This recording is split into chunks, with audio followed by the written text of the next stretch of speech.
जैसा कि आप सबको पता है कि शिक्षक भर्ती में बहुत सारे पिटीशन, बहुत सारे याचिकाएं दायर की गई है और ये आज एक और फैसला है एक और याचिका के ऊपर। ये पिटीशन था बेसिकली बोनस मार्क्स के ऊपर। बोनस मार्क्स को लेकर बहुत सारे लोगों ने याचिका दायर किया हुआ था कि बोनस मार्क्स देना ना गलत है इस भर्ती में, जो भर्ती प्रक्रिया अभी चल रही है उसमें।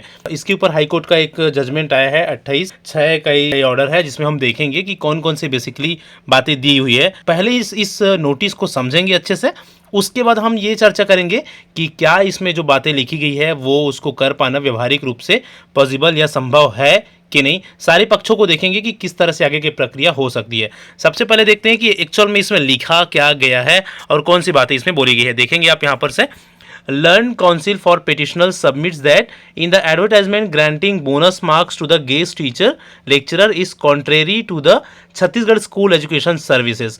जो लर्न काउंसिल है, मतलब जो वकील है, किसके, याचिकाकर्ताओं के जो वकील है, उनका कहना है कि इस एडवर्टाइजमेंट में, इस भर्ती में बोनस मार्क्स दिया जा रहा है। ठीक है, आप सबको पता है कि ये जो भर्ती प्रक्रिया है वो भर्ती और पदोन्नति नियम 2019 के तहत चल रही है। पहले भी क्लियर किया जा चुका है कि ये वाला जो भर्ती प्रक्रिया चल रहा है ना, वो पूरा किसके बेस पर चल रहा है, जो पिछली भर्ती हुई थी ना 2019 वाली, उसके नियम के बेस पर चल रहा है। ठीक है, तो याचिकाकर्ताओं का ये कहना है कि क्योंकि 2019 वाले भर्ती नियम में तो बोनस नंबर का कोई प्रावधान था नहीं, किसी भी तरह से कहीं भी अतिथि शिक्षकों को या किसी को भी कहीं पर भी बोनस मार्क्स देने का कोई प्रावधान था नहीं। और क्योंकि ये वाला भर्ती प्रक्रिया पूरा 2019 के बेस पर चल रहा है, तो यहाँ पर बोनस अंक वाला प्रावधान क्यों डाला गया है, ये क्या था, ये क्वेश्चन था, इसके ऊपर क्लेम था, इसके ऊपर याचिका था, किसका, याचिकाकर्ताओं का। अब इस बात को हाई कोर्ट है उसने अच्छे से समझा और सुना और क्या निर्णय दिया है। देखिए यहाँ पर, considering the submission of learn council for petitioner, petitioner के जो वकील है उसकी दलीलों को सुनते हुए और समझते हुए यह निर्णय लिया जाता है कि the recruitment process may go on, the recruitment process may go on, proceeding shall not be finalised till the next date of hearing.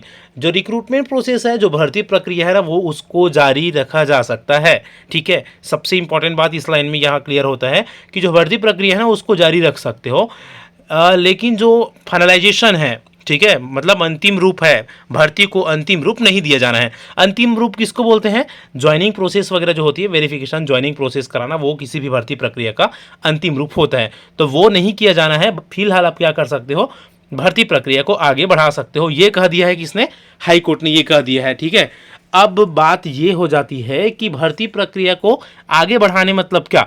अब तो सीधा रिजल्ट का इंतजार है, रिजल्ट ये एक अगला चरण है ना।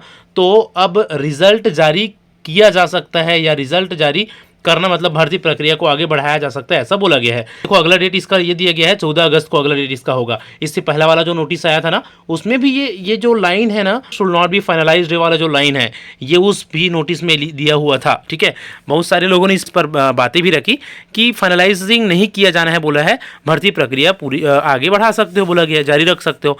लेकिन अब समझना ये होगा भर्ती प्रक्रिया जारी रखने का मतलब क्या है। देखिए चलिए थोड़ा सा समझते हैं कि भर्ती प्रक्रिया को जारी रखना या कंटिन्यू रखने का मतलब क्या है। सीधा रिजल्ट जारी करने वाला नेक्स्ट स्टेज ही बचा है अभी इस भर्ती प्रक्रिया में। देखो याद रखिएगा, जब भी कोई रिजल्ट जारी होता है व्यापम के द्वारा, जब भी कोई रिजल्ट जारी किया जाता है तो रिजल्ट के साथ साथ ना रैंक भी जारी किए जाते हैं।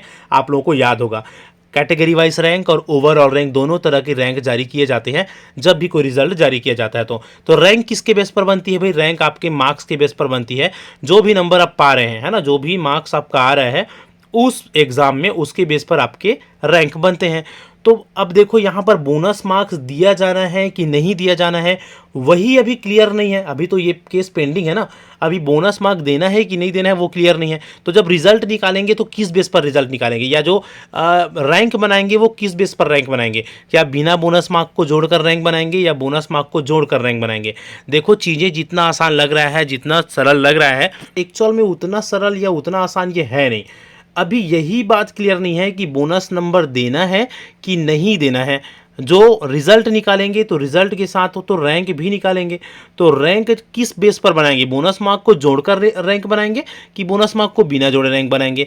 अब दो यहाँ पर स्थिति निर्मित होती है। अगर व्यापम ने जो एग्ज़ाम लिए हैं सिंपली उसी के बेस पर रिजल्ट निकाल दे, बिना बोनस मार्क को जोड़े, अगर बोनस मार्क को अभी नहीं जोड़ते। ठीक है, जितने जितने नंबर आ रहे हैं ना सिर्फ उसके बेस पर एक क्या कर देते हैं, रैंक जारी कर देते हैं। ठीक है, तो जो बोनस मार्क्स है ना वो उसको बाद में फिर क्या करेंगे, जिसको जिसको बोनस मार्क दिया जाना है, जो जो पात्र है उसको बोनस मार्क बाद में देकर फिर से अपडेट कर देंगे सूची को। तो यहाँ पर भी दिक्कत है, देखो जो अभी रैंक बनेगा बिना बोनस मार्क के, जो रैंक बनेगा, क्योंकि जितने भी लोग हैं विभाग को तो पता है कि किन किन लोगों का, कौन कौन से लोग योग्य है, कौन कौन से लोग एलिजिबल है किस चीज़ के लिए, बोनस मार्क्स के लिए। ठीक, तो वैसे तो उसको जोड़ कर भी या उसको ऐड कर भी जो रिजल्ट है उसको निकाला जा सकता है, लेकिन अभी तो कोर्ट में फंसा है, यही क्लियर नहीं है कि देना है कि नहीं देना है। अगर अभी ऐड करके निकालते हैं और बाद में कहीं ये बोल देता है कोर्ट की नहीं बोनस मार्क दिया जाना गलत है, बोनस मार्क नहीं देना है, तो फिर कैसे करेंगे, इनका फिर रैंक बना हुआ है उसको फिर से उसका नंबर को कम करके फिर से उसको अलग रैंक बनाना पड़ेगा। बिना जोड़े निकालते हैं, अगर रिजल्ट को अभी बिना बोनस मार्क को ऐड करे निकालते हैं तो मेरिट सूची जो बनेगी और बाद में ये क्लियर होता है कि नहीं बोनस मार्क दिया जा सकता है करके अगर कोर्ट बोल दे, या जो कोर्ट केस किए हैं उन लोग हार जाए कोर्ट केस को, तो फिर से इन लोगों का बोनस मार्क तो जोड़ना ही पड़ेगा ना बाद में। तो रैंक तो बना है, सपोज किसी का 100 रैंक आया है, किसी का कितना रैंक आया है, 100 रैंक आया है। ठीक है, किसी पर्सन का बीच में या तो 101 नंबर में कोई ऐसा पर्सन है जिसको बोनस मार्क मिलना चाहिए, या जो अतिथि शिक्षक है उसका नंबर है। अब अभी जो रैंक निकाले हैं वो बिना बोनस मार्क को जोड़े निकाले हैं, तो ये 101 नंबर में है, लेकिन बाद में फिर फैसला आता है कि बोनस मार्क दे सकते हो, तो फिर इनका मान के चलो 5 नंबर इनको बोनस मार्क मिलता है, तो इनका क्या हो जाएगा, इससे ज़्यादा नंबर हो जाएगा, तो फिर ये तो इनके ऊपर आ जाएगा फिर। तो फिर उस स्थिति में क्या करेंगे, जो मेरिट सूची बनी है ना, या जो रैंक बना है, अभी तो मेरिट सूची नहीं रैंक बना है, उसमें फिर से परिवर्तन करना पड़ेगा, फिर से वो विवादित होगी, फिर से उसमें जटिलता देखने को मिलेगा। तो जो रिजल्ट जारी करना है ना वो उतना भी आसान नहीं है जितना आसान लग रहा है। ठीक है, क्योंकि अभी तक यही क्लियर नहीं है कि बोनस नंबर देना है कि नहीं देना है, और इसके क्लियरेंस के बिना रैंक डिसाइड करना थोड़ा सा कॉम्प्लिकेटेड है। बहुत सारे लोगों को ऐसा भी लग रहा होगा कि भाई कितने कितने नंबर आ रहे हैं सिर्फ उसको बस बता दे, रैंक वगैरह बताया नहीं। तो अभी तक व्यापम या किसी भी रिजल्ट में ऐसे ही हुआ है, जब भी कोई रिजल्ट जारी किया जाता है, ना तो उसमें क्या किया जाता है, रैंक भी बताया जाता है कि कैटेगरी वाइज और ओवरऑल आपके कितने रैंक बन रहे हैं। ठीक है, तो रैंक को बताना यहाँ पर दिक्कत वाली बात हो रही है, बोनस मार्क को जोड़े या नहीं जोड़े बिना। अब देखना यही होगा कि क्या इस पर आगे हो पाती है। ठीक है, भर्ती प्रक्रिया आगे बढ़ा सकते हैं ऐसा तो बोल दिया है कोर्ट ने। ठीक है, भर्ती प्रक्रिया को आगे बढ़ा सकते हैं ऐसा तो बोल दिया है, लेकिन किस तरह से आगे बढ़ेगा, रिजल्ट आएगा कैसे आएगा, क्या बोनस मार्क जुड़कर रैंक बनेगी, या तो बोनस मार्क को बिना जोड़े रैंक बनाएंगे, ओवरऑल या कैटेगरी रैंक जो आपका आएगा रिजल्ट में वो किस तरह से आएगा, ये देखने वाली बात होती है। आगे व्यापम इस पर क्या कर पाता है, फिलहाल हम वेट कर सकते हैं कि आगे क्या हो पाता है। हाँ, लेकिन जो नोटिस आया है उसका यही मतलब है कि भर्ती प्रक्रिया को आगे बढ़ाया जा सकता है। फाइनलाइजेशन जो काम है, फाइनलाइजेशन है वो न करे, भर्ती को अंतिम रूप ना दे, लेकिन भर्ती को आगे आप बढ़ा सकते हो, ऐसा नोटिस में, आज के नोटिस में बोला गया है। देखते हैं आगे क्या होता है। फिलहाल इस वीडियो में इतना ही। अगर आप चैनल में न्यू है तो चैनल जरूर सब्सक्राइब कर लीजिए। इस तरह की और भी इन्फॉर्मेटिव चीज़ें आप लोगों को, इन्फॉर्मेटिव वीडियोस आप लोगों के लिए लाते रहते हैं। मिलते हैं इसी तरह की एक और इन्फॉर्मेटिव चीज़ों के साथ नेक्स्ट वीडियो में, तब तक के लिए थैंक यू सो मच।